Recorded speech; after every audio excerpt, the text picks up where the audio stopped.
With me is Dan, and Dan, welcome to our little show. Thank you. And I have to say this is absolutely stunning. Now tell me about Allard as a make of car. When did that kick off? Allard started making cars for racing back in the 30s. Oh, okay. And then he developed more into building cars into the 40s after the war. And he just started really producing them. They're one-off sort of cars, all handmade. Yeah. And most of them come up with V8s, flatted V8s in them. Sure. So it's the sort of car that he would make, and then you can put whatever engine you like in it. If you wanted to, yes. Yeah, and all the parts, you can just. Yeah. There were a lot of cars like that, sort of oddball cars, but they had, and trucks for that matter. You can build a troll like Kenworth. You can have whatever you want in it. It's just the body's the Kenworth, and so is the logo. But it's cars are like that. But anyway, this guy has got a sports car, a very big sports car. And so, how long have you had it? 15 years. 15 years. And you bought it like this? No, when we found it, it was a wreck. Wreck? Sitting in a shed, yes. Nothing like this at all? No. Fair enough. Took a lot of work. Okay. And you did this yourself? Yeah, 95% of it, yeah. Oh, okay. Are you a mechanic or a fitter and turner or? Automotive machinist. Oh, okay. Well, you need those skills to get this done. Yeah. So looking at it, first of all, the wheels. Are that the sort of wheels it would have had in its time? These came out with steel wheels with hubcaps, or they came out with wires. Oh, something like the Allard over there with the... Yes, exactly. Yeah, right. Okay. And the wires, after the war, he used whatever he could get off other cars to finish his cars off. Right. So those wheels are actually Jags. Oh, okay. Right. And this was big air intake here. That was part of the design. No, I made those just to give them a little bit of an improvement for venting and that sort of thing. Yeah. So we're just coming down a bit in the dashboard here. Oh, you got a good chance there. You've got a wood dash. Yes. Was that like that when you got it, or was that worse? It didn't look like that. It was sort of more ply. Oh, okay. And they hadn't veneered it when we found it. Right, okay. The steering wheel looks like it's from a V8. Yep, that's all original. Yep. The original, the gear stick is sort of bent so it fits and it's easy to manoeuvre. Allard's came out with a remote, and they were a long one, and they pivoted from back between the seats with a short shifter. Oh, okay. And I actually didn't like that, so I changed it and put that one in. Yeah. Leather seats? Yep, leather seats. These are the original seats, or are these yes. something? Yep, fair enough. And the little pockets in the door, this looks absolutely fantastic. And there's no door handle, so you've got to... Yep, just inside and open the latch. Oh, okay, yep.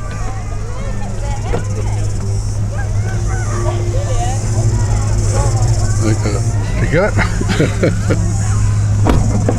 Move that.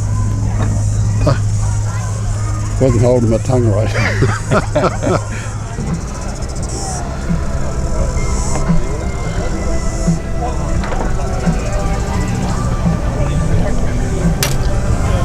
Ooh, gee whiz.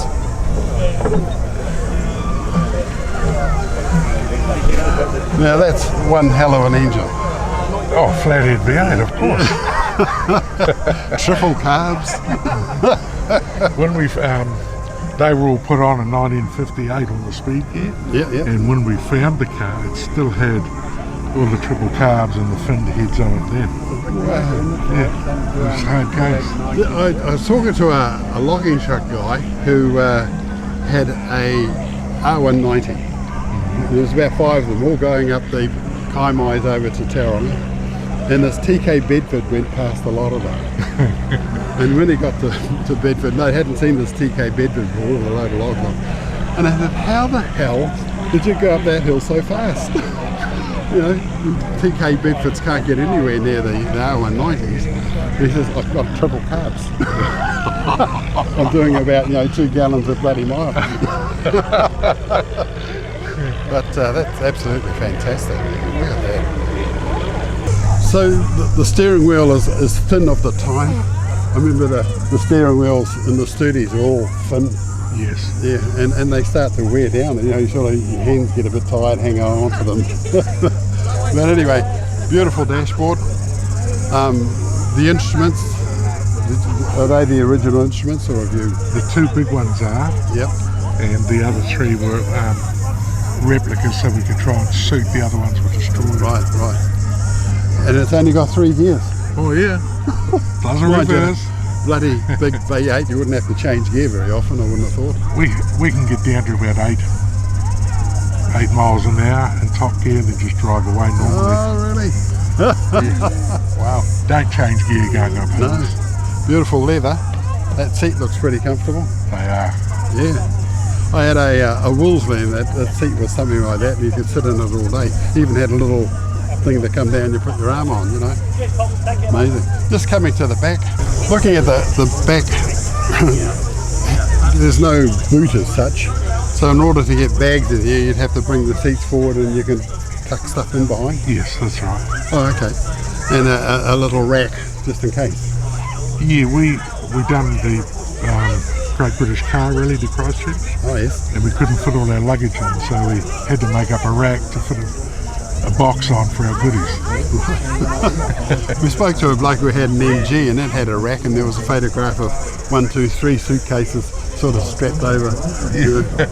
And another bloke we spoke to had an older MG, but it never had a hood or anything. So when it started to rain, he just drive under a bridge or something, or park out by a shop and take the seat out and run and wait in the shop till it stopped raining, and then come back, put a seat back in and drive off. I know that feeling. So that you've got a hood that sits up over that? There is a roof there, but there's no side curtains. Oh, okay. And it takes too long to put it up, you're wet. Yeah, oh, fair enough. Yeah. So you try and sort of aim for the fine days? Yes, or the bridge, as you said. Yeah. The bridge. Yeah. So, as I said, you've done an absolute stunning job, and it's called Dad's old car. Do you remember what your father had? Yeah, which one? He owned an Allard J2. Okay. Had a Cadillac V8 in it. Wow. And he was an American car fan. He loved his Studies, Plymouths. And you all got in these various cars off to the pictures or into town? Or? Yep. One of them, I think it was a 55 custom line. We used to holiday at Rotorua, and behind the family car we had the caravan, we had Dad's speedboat, which Dad used to race at Rotorua, and then we had the trailer, all behind here. It was quite funny, and that was a reasonably regular thing back in the 50s and 80s. Yeah, because I remember, and it's glad you say that, because I'm hoping to actually talk to somebody who remembers the car, the caravan, the boat. Yeah, other than the trailer on the back of that. Yeah. So what was the rules there? They just had to be so long. As long as you're under 100 feet, you didn't get a ticket. So the cops pulled you over and I imagine they would have, stepped you out or something. But yeah, you'd never get away with that these days. Oh. The world's gone mad, really, hasn't it? The things you used to do. I just remember getting towed around Muriwai Beach on a sack tied to the tow bar, That would have been quite grass, actually. Yeah. I never tried that. Yeah, so are you out in this relatively regularly? Yep. We use it all the time. I actually use it to go to work all the time before I retired, Yeah. But we get out and we do car shows and we enjoy it. Yeah, good on you. Well, congratulations, Dan. Thank you. Absolutely well done.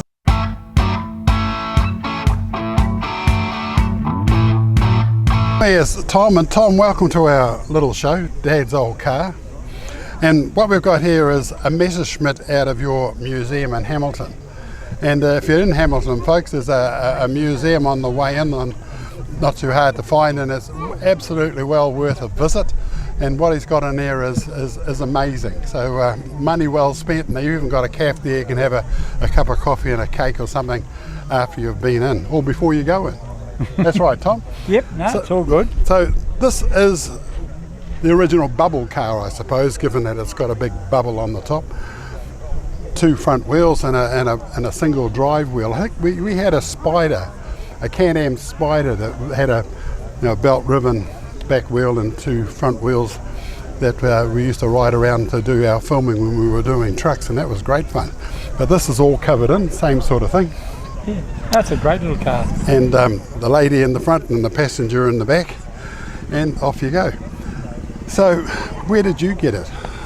I actually was in Holland, and the guy advertised it, Bill, and I literally found it in a barn in Holland, and it was a wreck. So the canopy had been all smashed, and this stuff had been dinted, but we actually managed to get a new canopy from Germany. Yep. And then we fixed all the rest of it up. So it was a bit of a mess when I got it, so they're pretty hard to find. Yeah, there was one in, I think there was one in Matamata. What's his name? Bill Troughton. You know Bill Troughton? That's right, yeah, there was actually a few of them around in Hamilton when I was a kid. Yep. There was 2 or 3 of them drove around town, and they all belonged to NAC pilots. Oh. And the NAC pilots used to drive them backwards and forth to the airport because of the flip top that bubbled open like an aeroplane. So every one of them was an NAC pilot. So, and they're sort of living the dream. Yeah. Can we see this thing open? Yeah, no problem.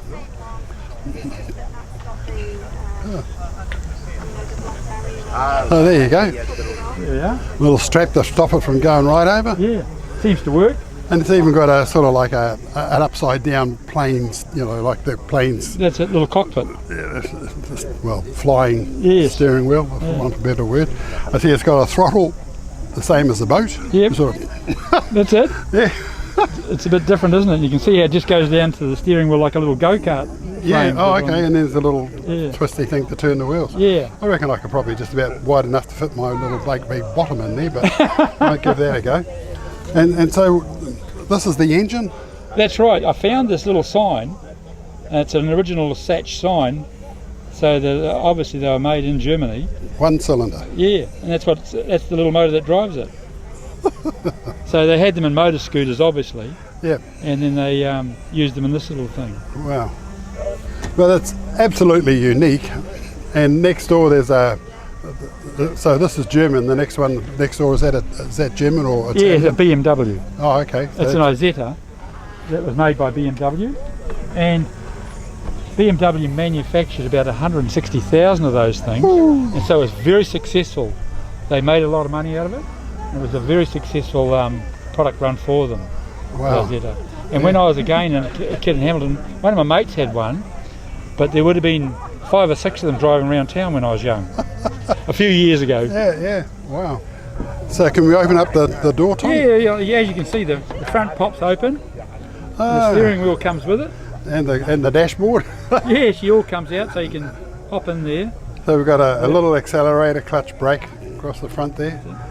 Little elbows here for the steering, so when it opens and closes, a handbrake. And that's the steering wheel up in the side there. That one over there is the gear lever. The gear lever. That's right, that's the gear lever, Bill. I know what I'm doing. Yeah. And this little switch here is to lock the window. Yep, that's it. As you can see, little sliding windows, Yeah. little lock from the inside. The only problem with the car is that if you actually put it up against the wall, you have to climb out the roof. so yeah. And I see there's just a wall in the back, so there's 2 people of reasonable size. That's it. That's it. You can put your luggage in behind the seat there. There's a bit of shopping up the top. That's it. Yeah, a bit of shopping. And the engine's in the back as well. Yes. Can we see the engine? Or is it? There's a panel on the side of the bill. There's a panel on the side of the on the other side. Oh, I see. Oh, yeah. You got to take that panel off to get out Yeah, of the engine. fair enough. Yeah. It's not as easy to get. That one lifts up. Yeah. But this one here, you got to take a panel off. Wow. I love the little aerial. Yeah. That sort of makes it, put the fuel in there. It would go on a smell of an oily rag, wouldn't it? Yeah. Well, it's only a motor scooter motor. So only a tiny little motor, just the same as these little motor scooters. Wow. Well, there you go, Tom. Thank you very, very much. No trouble, Phil. And as I said, if you're down Hamilton Way, call into his museum. Well worth a visit.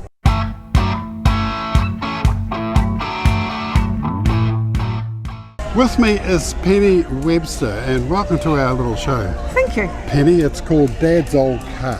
Yeah. And do you remember what your father had when you were a kid? Well, I think the first car they had was a lovely big old Chev, 56 Chev, BK Wow. 4213, which my mother learnt to drive on, and it was sort of a big round, one of those big round Chevs. And then through the years, he loved his Wolsleys and his Austins. He had a Capri he loved. He then got into Renaults and those sorts of cars. Yeah, He always loved nice cars, Yes, always. yeah. And what was your first car? My first car was a pale blue Simca. I Really? loved that car. I remember that. A pale blue Simca. Went everywhere in it? Yes, All your everywhere. friends? Yes, I think I had it for probably 2 or 3 years, and it was one of the Simcas where the whole of you opened the back door and it all folded down and it was all lined with wood. It was absolutely beautiful. It was my little pride and joy. And what did you get your license in? In the Simca. Oh, wow. So I was 17. And the cop was happy? You Absolutely, with no trouble at all. did just ask you a few questions and then round the block you go? Almost back in the day. So tell me, this is a beautiful car, and the style is sort of when they started to go do the convertible thing, and then there was one after this which was quite flash. Yes. But this is getting back there. Does that top come off? Yes, and we have a rag for it, a lovely creamy white, exactly the same as the upholstery. Oh, wow. And because you need a special stand to put the pagoda roof on, and a special hoisting system to get it off because it's so heavy, which we have. Yeah. But it hasn't been. We haven't had the rag on this summer. The weather's just not been suitable. Right. Okay.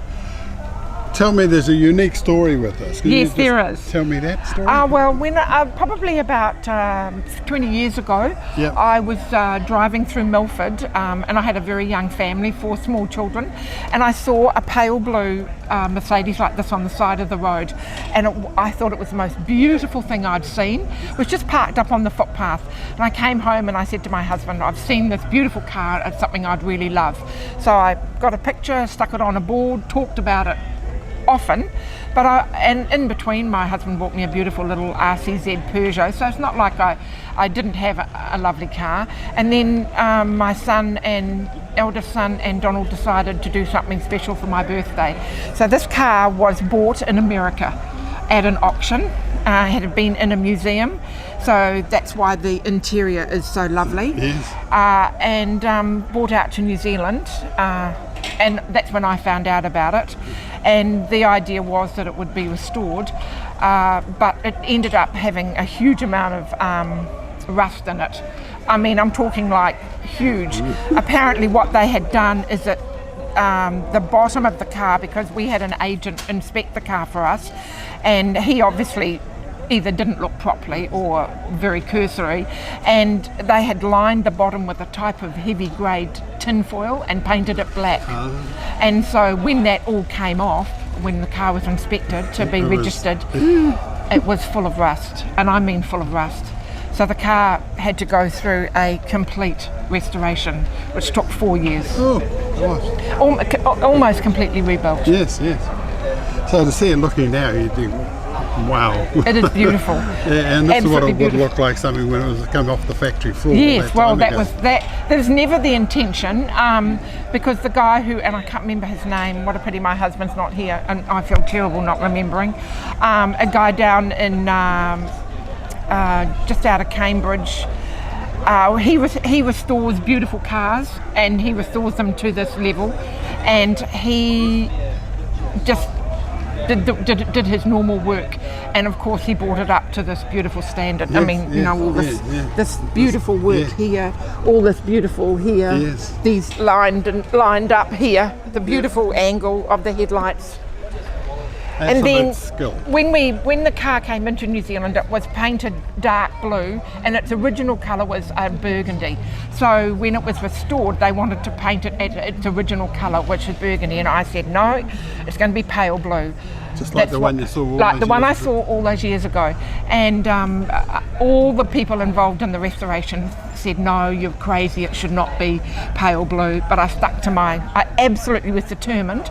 Even when it was painted without its bright wear, without its chrome, it didn't look much. And they still said to me, you've made a bad decision, Penny, that's the worst thing you've done. And then as soon as all this started to go on, it looked absolutely beautiful. Yes.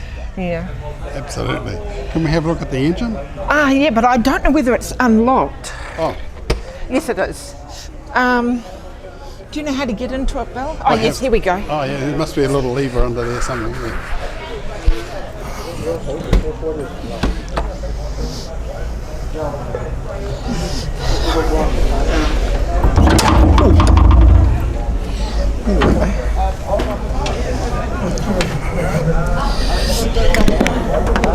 I'm not quite sure. I might have to do you want me to ring Donald and ask him to come in? I'm not sure what I unclip. Okay. Oh, here we go.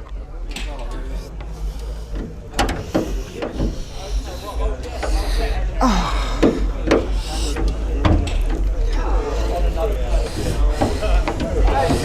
There we go. Voila. Wow. It's pretty immaculate. It is absolutely immaculate. Even though everything's painted, the whole engine bay is painted, everything looks absolutely sparkling clean. The car won concourse a couple of years ago, also won People's Choice. So it was immaculate then, but we actually drive it. I drive it. It's my car, so I drive it. Not a huge amount. It's left-hand drive, so it's not the easiest of cars to drive on our roads, but I take it out as much as I can. I have a lot of the trouble is that when you're driving along, people almost drive into you because they're looking at it. You know, and all of a sudden their cars start coming over, and I'm quite conscious of the fact that, you know, people do really Google at it. Yeah, and I don't blame them. No, exactly. My husband and I have 4 children, and I tell you what, they all love driving it. You get them all in? No, I'm talking about. So, you know, I've got 2 daughters who love taking it out to cafes and on a Saturday, and I have a beautiful Springer Spaniel, and she sits in the back, and you know, whole lot of shopping bags, and off we go. Let's have a look in the cabin. So this is the original steering wheel. I think the only thing we got new, might have been the clock. Yeah. Otherwise, everything's original. Is that a wooden? I mean, the little just in front of the steering with that long panel thing. That. Oh, that's fuel and temperature and things like that. That's a little fuel car. Because I just remember one of the models, maybe earlier than this, had the whole control system was a great big square. Oh yes, it might have been, yes. Vertical box. This is all the original wood. We're very lucky that because it was in a museum, this interior the vinyl is original. Yeah. The carpet is new, but that's all. Everything else. Wow. Beautiful. So it's a pleasure to drive. And of course it's got that beautiful Mercedes motor that is so reliable and needed very little work done to it. You've got plenty of power when you put absolutely. Down, something happens. Something happens, yes, it does go really well, and it's got this big steering wheel, power steering, so it's not difficult for me to drive it. No. It's not like I'm having to manage a car that doesn't have power steering. Wow. It's automatic. And that's one of the prizes you've won sitting next to you there? Yes, this is the Masters class first place at the concourse. Wow, that's an elephant show, I think, isn't it? Concours d'Elegance. Yes, and it's a worldwide competition. And you got 2 prizes from there. Yes, I got this prize plus what's called the People's Choice. Wow. So out of all of the cars that were at the concourse, the people who visited It was the 50th anniversary of the New Zealand concourse, and this car won the People's Choice. Wow. Congratulations. Thank you. I think it might have been all the girls that were there who voted for it. I think they thought, because it is a ladies, being this beautiful colour, I see it as a I see it as a ladies' car.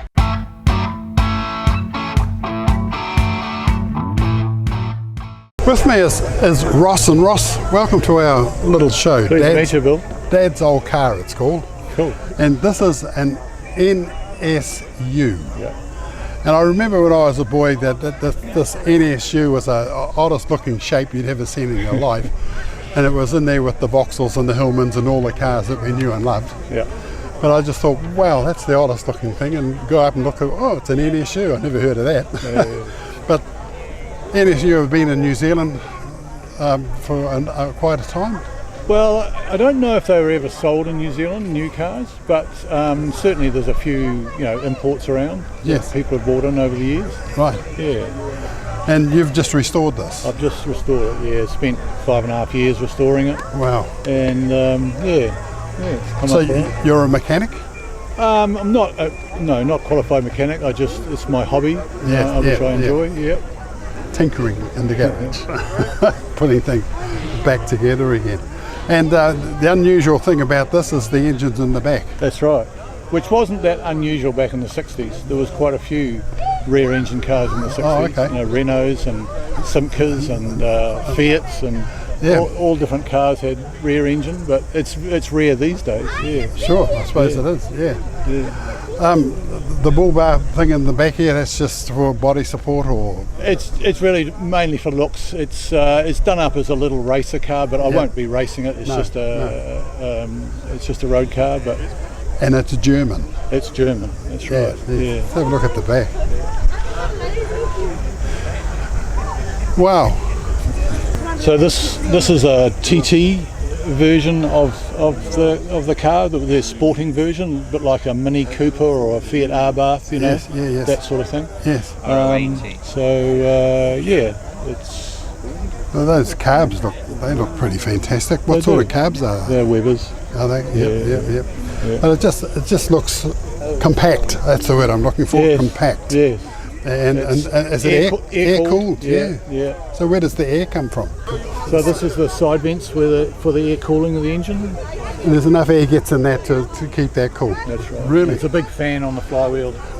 Helps push air through too. Yeah. And there's certainly plenty of room for the air to get around in there, isn't it? Yeah.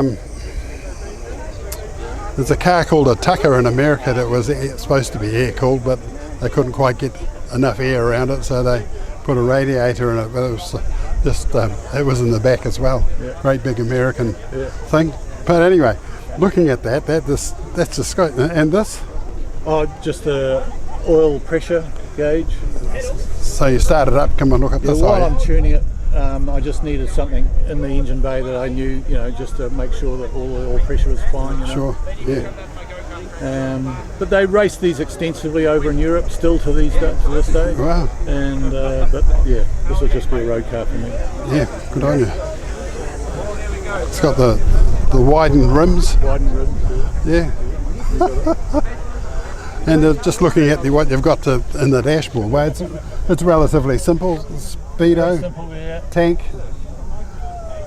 rev counter, speedo, and a handbrake and a gear stick. 4 gears. Yep. Yeah. Yep. Wow. And room for a back seat if you wanted one. Yeah, well, originally it would have had a back seat, but I deleted it, and with the roll cage in the back, not much room there. Wow. Yeah. What did your father have as you were a kid? Yeah, so my dad did have an NSU like this. Oh, yes. Yeah, so I bought.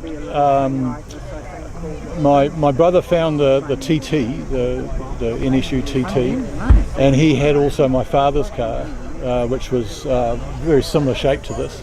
And so I bought them both, and also managed to find a third car in Wellington. Wow. And so out of the three of them, I was able to make this. You've done a beautiful job. Thank you. Yeah, absolutely. Yeah, it's come up good. Yeah. Oh, congratulations, mate. Thanks very much. Yeah, good on you, done. Yeah. There you go. The NSU. Very unusual.